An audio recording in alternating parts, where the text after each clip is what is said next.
General Ras, they call me Jim Manucho.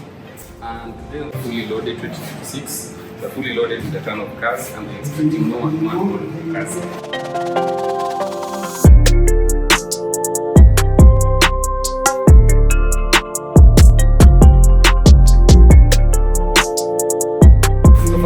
Give an introduction of the cars that we have today, being on a Monday. So this is a Lexus. It's a Lexus RG RXT 200. We had wrapped it before, had some wrap somewhere else, which came in for custom look with some aesthetics we added them, but it's back for a fully wrapping. It's a custom wrap from Laser Wraps. We designed the wrap. Found the plan of the wrap is perfect, so we're fully wrapping it, wrapping the car from the top to the bottom. So wait for the results and see the results.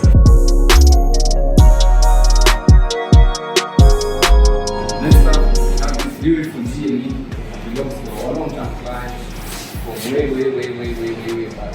The car recently, the client ordered some credits and some facelifts.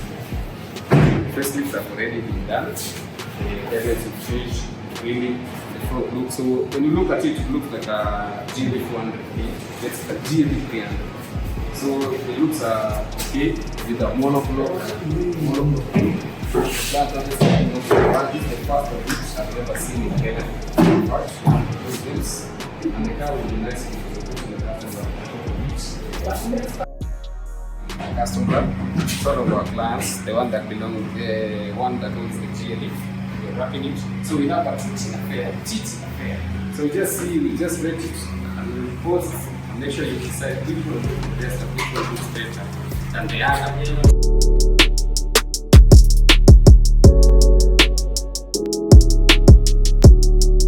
We have this area killer. They call it area killer. This beautiful CS came in from PPF, straight from the showroom. So client of ours, it's our long-term client.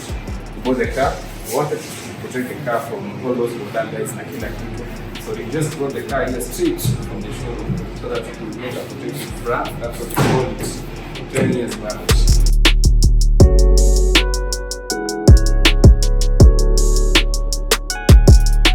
Again, we have this beautiful Porsche. It's a Porsche Cayenne.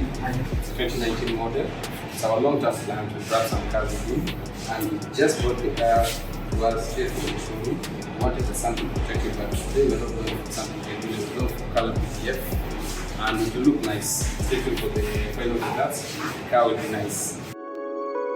And last, we have this beautiful Audi TT. This Audi TT is not a regular Audi TT. It has been fitted to an Audi TT RS. Looks nice.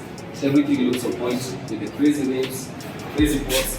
This client goes all in. It's our long-term client. It belongs to one of our clients.